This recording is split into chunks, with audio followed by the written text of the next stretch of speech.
ਆਪ ਜੀ ਦਾ ਸਵਾਗਤ ਹੈ। ਸਾਰੇ ਸਰੋਤਿਆਂ ਨੂੰ ਮੇਰੀ ਖੁਸ਼ੀ ਚੋਪੜਾ ਦੀ ਪਿਆਰ ਭਰੀ ਸਤਿ ਸ਼੍ਰੀ ਅਕਾਲ।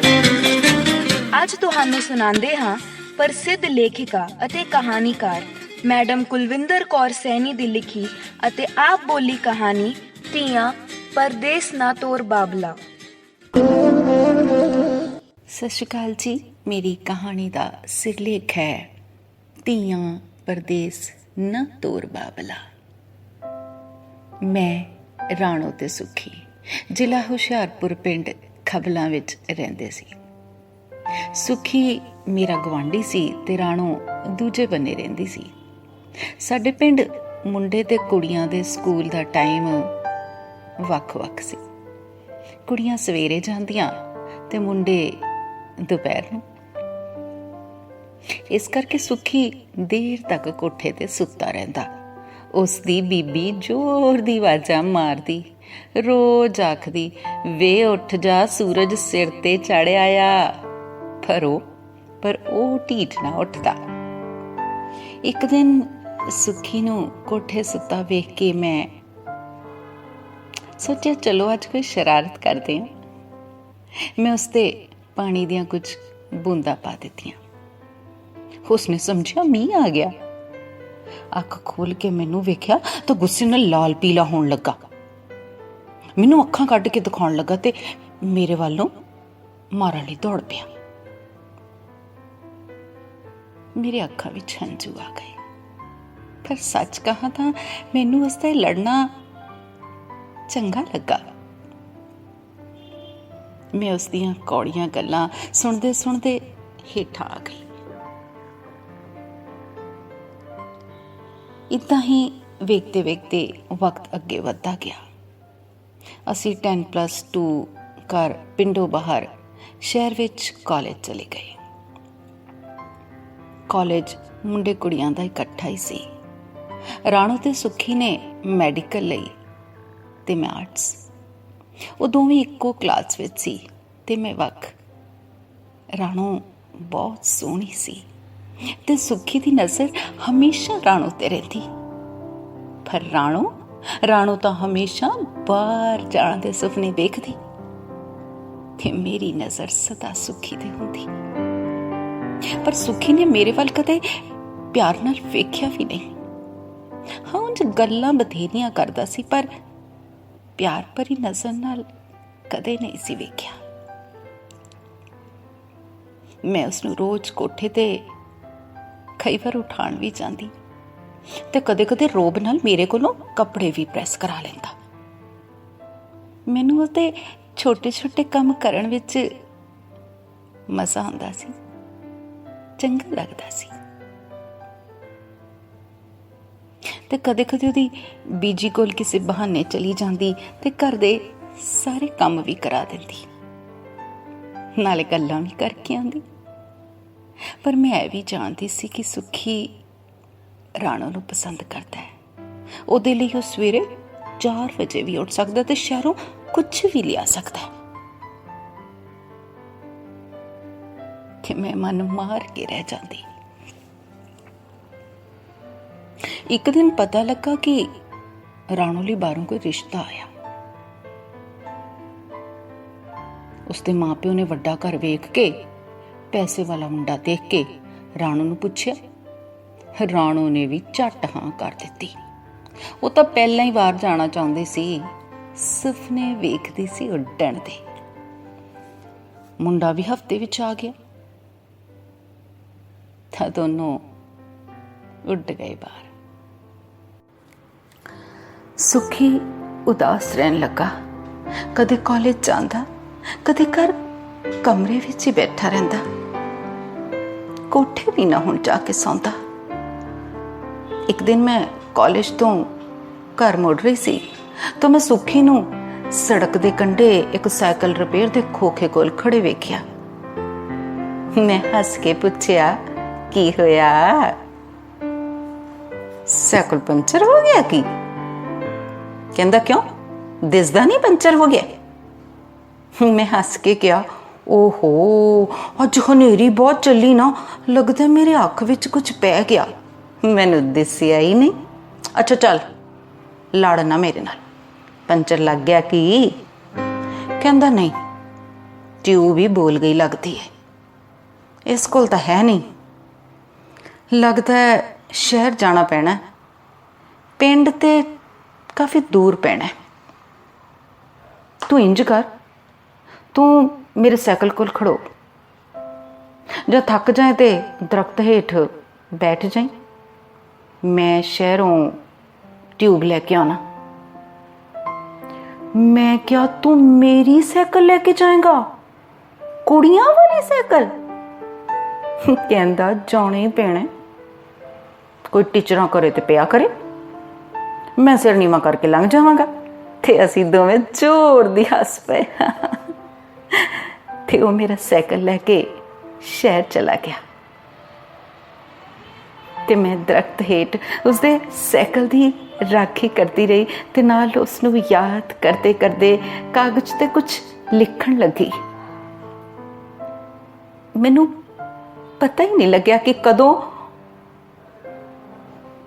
वक्त बीत गया। मैं कागज पेन लैके कदों अपने रूह की गल उस ते लिख बैठी, ते वो कदों एक कविता का रूप लै गई। घंटे को बाद सुखी मुड़ आया, मैनू वेख के कहंदा, तू तो मैनू वेख्या ही नहीं, की लिखदी सी? मैं कॉपी लुकाउंदे क्या, कुछ नहीं, छेती चल कवेला हो गया, बीबी उड़ीकदी होनी। उसने साइकिल वाले नू ट्यूब दिती, उसने ट्यूब साइकिल विच पाई, ते असीं उहनूं फटाफट पैसे फड़ाए, ते मैं क्या छेती चल हुण। मैं अपने साइकिल ते बैठी, ते मैनू कहंदा, तू अगे चल, मैं मगर आना।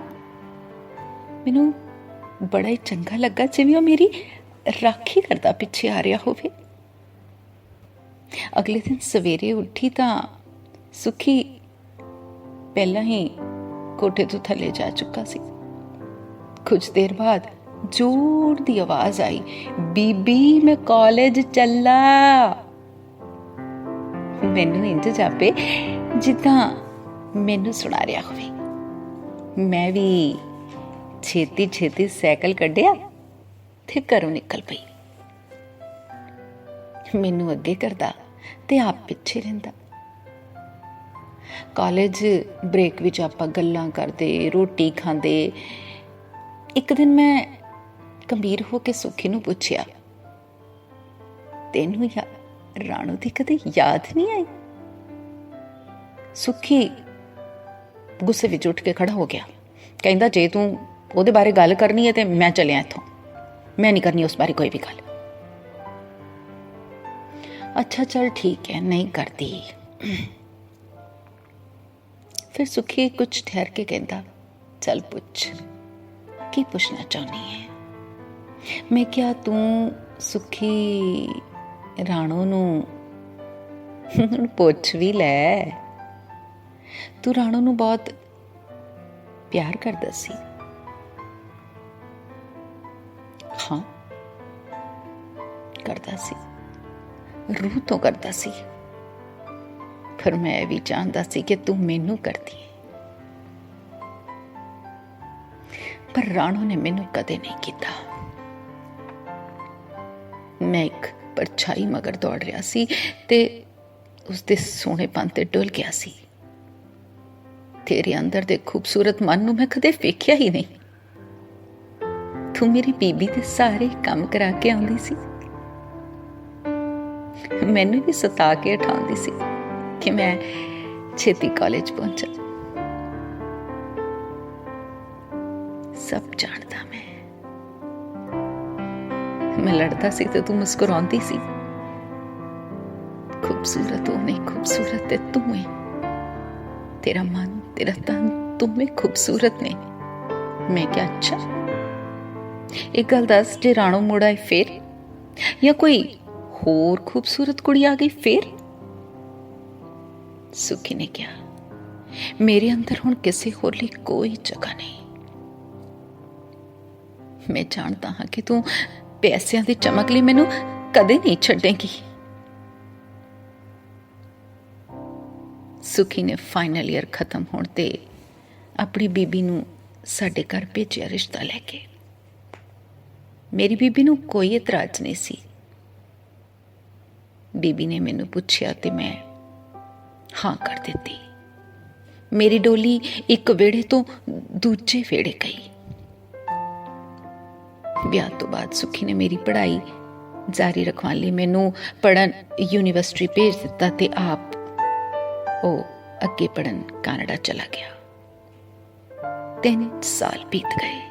ਸੁਖੀ ਦਾ ਫੋਨ ਰੋਜ਼ ਆਉਂਦਾ ਤੇ ਕਦੇ ਅਸੀਂ ਵੀਡੀਓ ਕਾਲ ਤੇ ਵੀ ਗੱਲਾਂ ਕਰਦੇ। ਪੂਰਾ ਕੈਨੇਡਾ ਦਿਖਾਉਂਦਾ ਮੈਨੂੰ। ਅਸੀਂ ਦੂਰ ਰਹਿ ਕੇ ਵੀ ਬਹੁਤ ਖੁਸ਼ ਸੀ ਤੇ ਬਹੁਤ ਨੇੜੇ ਸੀ। ਪਰ ਅੱਜ ਸੁਖੀ ਦੀ ਆਵਾਜ਼ ਵਿੱਚ ਕੁਝ ਉਦਾਸੀ ਸੀ। ਮੈਂ ਪੁੱਛਿਆ, ਤੇਰੀ ਆਵਾਜ਼ ਵਿੱਚ ਅੱਜ ਉਦਾਸੀ ਕਿਉਂ?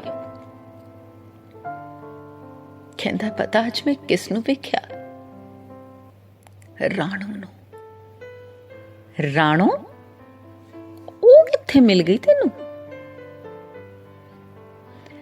ਮੈਂ ਇੱਕ ਰੈਸਟੋਰੈਂਟ ਵਿੱਚ ਰੋਟੀ ਖਾਣ ਗਿਆ ਸੀ। ਉੱਥੇ ਆਰਡਰ ਲੈ ਰਹੀ ਸੀ। ਵੇਟਰ ਦਾ ਕੰਮ ਕਰਦੀ। ਪਰ ਉਹ ਤਾਂ ਮੈਡੀਕਲ ਕਰਨਾ ਚਾਹੁੰਦੀ ਸੀ। ਸੁਖੀ ਕਹਿੰਦਾ, ਮੈਨੂੰ ਵੇਖ ਅੰਦਰ ਜਾ ਲੁਕੀ ਤੇ ਬਹਾਨੇ ਸਿਰ ਮੈਂ ਉਸ ਕੋਲ ਪਹੁੰਚ ਗਿਆ ਗੱਲ ਕਰਨ ਲਈ।